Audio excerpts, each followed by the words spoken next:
Hey guys, good morning. आप सभी का स्वागत है मेरे एक और स्टडी ब्लॉग में। जैसा कि आप लोगों ने पिछले वीडियो में देखा कि मैं अपने स्टडी रूटीन को ही चेंज कर दिया हूं, उसी प्रक्रिया को अपनाते हुए आज सुबह मैं फिर 3 बजे उठा और उठने के बाद से देखा कि बहुत तेज़ी से बारिश हो रही है और बारिश इतनी तेज़ हो रही थी कि मानो बाढ़ आ जाएगा। आप लोग खुद देख सकते हैं कि आंगन में इतना पानी भर चुका था कि मेरे रूम में घुस गया था पानी। और आप लोग खुद देख सकते हैं कि कितना ज़्यादा पानी भर चुका है। और अब आप लोग ये सोच रहे होंगे कि जब मैं थर्ड फ्लोर पे रहता हूँ तो मेरे रूम में कैसे पानी घुसने लगा और पूरा आंगन में इतना पानी कहाँ से आ गया।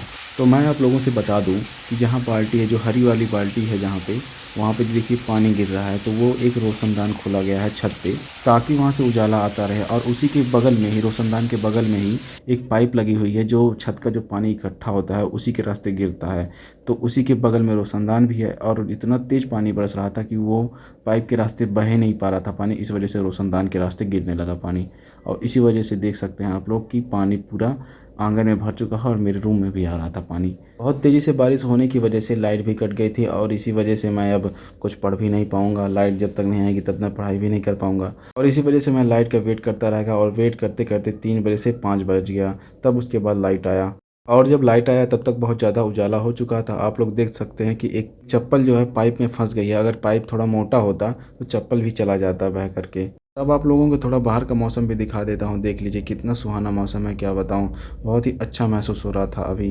तो अभी आप लोगों को मैं चलता हूँ छत पे थोड़ा सा लेकर के, वहाँ से दिखाता हूँ आप लोगों को माहौल। ये देखिए किसी स्टूडेंट का गद्दा यहीं पे छूट गया जो सूखने के लिए रखा हुआ था और वो भूल गया, जब रात में बारिश हुई तो वो भीग गया पूरा। अब वो गद्दा पूरा ख़राब हो चुका है। और ये देखिए कितना सुहाना मौसम है, बहुत ही वाकई में बहुत ही ज़्यादा अच्छा लग रहा है अभी।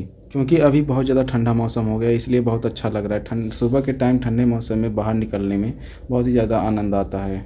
बहुत हो गया, चल रहा हूँ अब नीचे। ये पता नहीं किसका गद्दा है, जा रहा हूँ पूछूंगा और भेजूंगा, जिसका भी होगा अपना देखे गद्दे को। बहुत ज़्यादा मज़े ले लिया हूँ ठंडे मौसम का, चल रहा हूँ अब मुझे पढ़ाई भी करनी है। तो गाइस अब आ गया हूँ मैं अपने स्टडी रूम में और करते हैं अपने दिन की शुरुआत। सबसे पहले अपने बिस्तर को सही करना है। जैसा कि आप लोग जानते भी हैं कि मैं सबसे पहले उठ करके अपने बिस्तर को सही करता हूँ और कंबल को फोल्ड करता हूँ।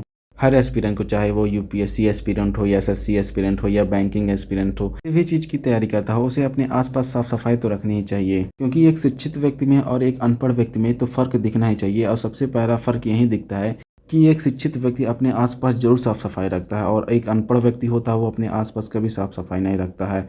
और वो चाहे जैसा कपड़ा पहन लेगा, गंदा कपड़ा पहन लेगा, बिस्तर गंदा पड़ा हुआ है चाहे, उससे कोई मतलब नहीं है। इसलिए मेरा सबसे पहला काम रहता है कि अपने आप को नीट एंड क्लीन रखो, अपने रूम को नीट एंड क्लीन रखो। तो गाइस अब मैं अपने स्टडी रूटीन को लिख रहा हूँ। जो भी मुझे पढ़ना रहता है, आप लोग जानते भी हैं कि जो मुझे पढ़ना रहता है इस डायरी में लिख देता हूँ। अपनी डायरी को कंप्लीट करने के बाद से कर दिया हूँ अपने दिन की शुरुआत और स्टार्ट कर दिया हूँ फर्स्ट सेशन को। और इस सेशन में जीएस का एक टेस्ट सीरीज लगा रहा हूँ जो कि पॉलिटी का है। और अभी टाइम हो रहा है 5:10 और ये सेशन मेरा चलेगा 2 घंटे का। तो 7:10 पे मैं उठूंगा। अब आप लोग ये सोच रहे होंगे टाइम तो मुंह से बता दिया लेकिन घड़ी दिखाया नहीं, तो क्या करूं दोस्तों, मेरे पास अभी घड़ी नहीं है और घड़ी की कभी ज़रूरत महसूस ही नहीं हुई। इसी वजह से मैं अभी तक कभी घड़ी लिया ही नहीं। और जब मुझे टाइम को देखना होता था तो मैं अपना मोबाइल में देख लेता था। और इसके पहले जब मुझे टाइम दिखाना होता था वीडियो में तो अपने पार्टनर को फ़ोन से दिखा देता था। लेकिन इस टाइम मेरे पार्टनर है नहीं, इसी वजह से मैं दिखा नहीं पा रहा हूँ आप सभी को टाइम। और अब लग रहा है मुझे घड़ी एक लेनी पड़ेगी। टेबल पे रखने वाली घड़ी तो नहीं लूँगा, दीवार वाली घड़ी लूँगा। क्योंकि मैं पहले ही बता चुका हूँ कि अपने टेबल पे कभी इस टेबल वॉच को रख करके नहीं पढ़ना है। क्योंकि जब भी आप पढ़ाई करेंगे तो आपका बार बार ध्यान जाएगा आपकी वॉच पे और सोचेंगे कि मैं अभी आधा घंटा ही पढ़ा, अभी मुझे इतना और पढ़ना है, कब तक मुझे पढ़ना है, ये सब बार बार ध्यान आएगा। इसी वजह से मैं कहता हूँ कभी टेबल वॉच नहीं लेना चाहिए और ना ही मैं लूँगा। फाइनली दोस्तों इस तरीके से मेरा फर्स्ट सेशन समाप्त हो गया है और अब मैं जा रहा हूँ थोड़ा सा नाश्ता करूँ, क्योंकि थोड़ा सा भूख लग रहा है तो खा लेता हूँ कुछ। तो आज मेरे नाश्ते में है खजूर। और अब आप लोग ये सोच रहे होंगे कि ये तो ब्रश किया ही नहीं और खाने लगा। तो मैं आप लोगों से बताना भूल गया था कि जब लाइट कटी हुई थी तो उसी बीच में ब्रश कर लिया हूँ। क्योंकि सुबह के टाइम में अभी पहले ही बताया हूँ कि लाइट कटी हुई थी, 5 बजे बाद आई है, तो मैं उसके पहले ही ब्रश कर लिया। अब नाश्ता करने के बाद से थोड़ा सा पानी पी लेता हूँ क्योंकि प्यास बहुत तेज़ी से लग गई है। नाश्ता करने के बाद से स्टार्ट करता हूँ मैं अपने सेकंड सेशन को। इस सेशन में मैं करंट अफेयर पढ़ूंगा। कल मैं आर्थिक घटनाक्रम के पोर्शन से सिलिकॉन वैली की बैंक विफलता एवं भारत पर प्रभाव तक पढ़ चुका था और आज उसी के आगे के आर्टिकल को पढ़ना है। उसमें पहला आर्टिकल है भारत वैश्विक विमान बाजार के रूप में, दूसरा आर्टिकल है national champions model for infrastructure development, इसी का तीसरा आर्टिकल है ऑपरेशन ग्रीन्स योजना। और इसी के साथ इकोनॉमी के पोर्शन से जुड़े हुए जितने भी आर्टिकल्स थे वो सभी कंप्लीट हो चुके हैं। और अब मैं पढ़ूंगा आगे के पोर्शन को, जो है विज्ञान एवं प्रौद्योगिकी। इसका पहला आर्टिकल है organ on a chip technology. 3 economy के पोर्शन से और एक हो गया विज्ञान एवं प्रौद्योगिकी के पोर्शन से। दोनों पोर्शन को मिला करके 4 आर्टिकल हो चुके हैं। और जैसा कि आप लोग जानते भी हैं कि मेरा डेली का टारगेट यही रहता है कि कम से कम करंट अफेयर के 4 आर्टिकल जरूर कंप्लीट कर लूँ। तो मैं 4 आर्टिकल कंप्लीट कर चुका हूँ। इसी के साथ मेरा करंट अफेयर का सेशन समाप्त हो गया है। और अब मैं जा रहा हूँ बर्तन धुलने से पहले बाल्टी में पानी ले लेता हूँ। ये मेरा खाना बनाने का टाइम हो चुका है और मुझे भूख भी लग रही है। खाना बनाने जा ही रहा था तभी देखा कि मैं बर्तन तो धुला ही नहीं हूँ। कुकर में दाल चढ़ा करके चला आया हूँ, वो पक रहा होगा और मैं बर्तन को धुल लेता हूँ। ये मैं आप लोगों को बर्तन साफ करने का जादू दिखाता हूँ। ये देखिए जादू, देखिए ना, अब चुटकी बजाते ही बर्तन क्लीन हो गए। बर्तन को क्लीन करने के बाद से अब मैं अपने आप को क्लीन कर लेता हूँ। जिस तरीके से बर्तन को क्लीन किया हूँ जादू से, उसी तरीके से अपने आप को भी जादू से कर लेता हूँ क्लीन। तो फाइनली दोस्तों देखिए मैं अभी क्लीन हो चुका हूँ, नहा धो करके आ चुका हूँ। और अब मैं जा रहा हूँ थोड़ा सा खाना खाऊंगा। खाना खाने के बाद से फिर अपने स्टडी टेबल पे पढ़ने बैठ जाऊँगा। सो गाइस, खाना खाने के बाद से आ गया हूँ फिर से अपने स्टडी टेबल पे और डायरी में पहले देख लेता हूँ मेरा अगला सेशन क्या है।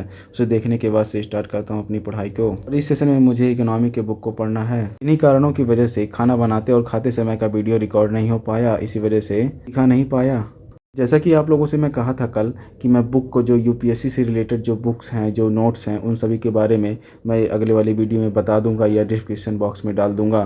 तो ऐसा नहीं हो पाया है क्योंकि इस टाइम बहुत ज़्यादा व्यस्तता हो गई है, इसीलिए बुकों के लिस्ट को नहीं बना पाया हूँ, जिस वजह से ना ही वीडियो में बता पा रहा हूँ और ना ही मैं डिस्क्रिप्शन बॉक्स में डाल पाऊंगा। हो सकता हो आने वाले किसी वीडियो में मैं बुक की लिस्ट को डाल दूंगा। बहुत ज़्यादा आप लोगों को मैं इंतज़ार नहीं कराऊंगा, संडे तक तो पक्का हिला दूंगा। अगर नहीं बन पाएगा, किसी वीडियो में नहीं डाल पाऊंगा, तो मैं एक स्पेशल वीडियो बना दूंगा या लाइव आकर के बता दूंगा। और अब आप लोग ये डिसाइड करिए कि किसी वीडियो के माध्यम से बता दूं, कि डिस्क्रिप्शन बॉक्स में डाल दूं या लाइव आकर के बता दूं। इनमें से जो कमेंट ज़्यादा रहेगा वही मैं करूँगा। और इसी के साथ मेरा ये सेशन भी समाप्त हो गया है। ये देखिए, ये है net test series vision IAS के। इसे कल मैं लेकर के आया था शाम को, उसे ब्लॉग में दिखाना भूल गया था।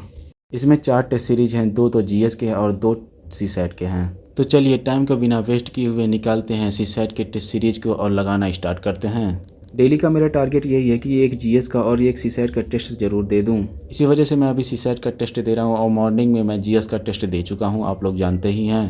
और ये टेस्ट देते ही मेरा आज का ये टारगेट भी पूरा हो जाएगा। आप लोगों को नहीं पता तो मैं बता दूं, सीसैट में एक आता है कॉम्प्रिहेंशन। जैसे हाई स्कूल में और इंटर में आता था इंग्लिश का कॉम्प्रिहेंशन, हिंदी का कॉम्प्रिहेंशन, उसमें से छांट करके एक क्वेश्चन का आंसर देना रहता था। उसी तरह यूपीएससी में भी आता है। हाई स्कूल और इंटर में जो कॉम्प्रिहेंशन रहता था वो अलग है और यूपीएससी में अलग है, क्योंकि ये हाई स्कूल या इंटर का एग्ज़ाम नहीं है, यूपीएससी का एग्ज़ाम है। हाई स्कूल में तो एक कॉम्प्रिहेंशन दिया रहता था और 5 क्वेश्चन रहते थे, और जो क्वेश्चन के आंसर देने रहते थे उसी पैराग्राफ में से ही मिल जाते थे। लेकिन ऐसा इसमें नहीं है।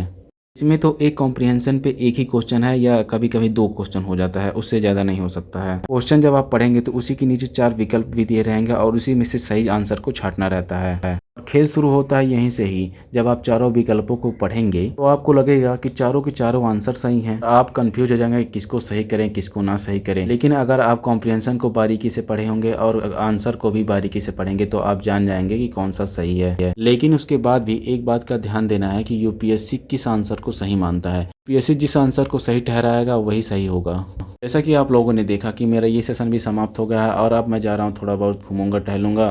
बाहर मैं निकल गया था घूमने टहलने, तो मुझे कुछ खाने का मन हुआ। तो मेरी नज़र वहाँ पे बिक रहे तरबूजे पे पड़ी, तो मैं तरबूजे खरीद करके और लेके आया अपने रूम पे।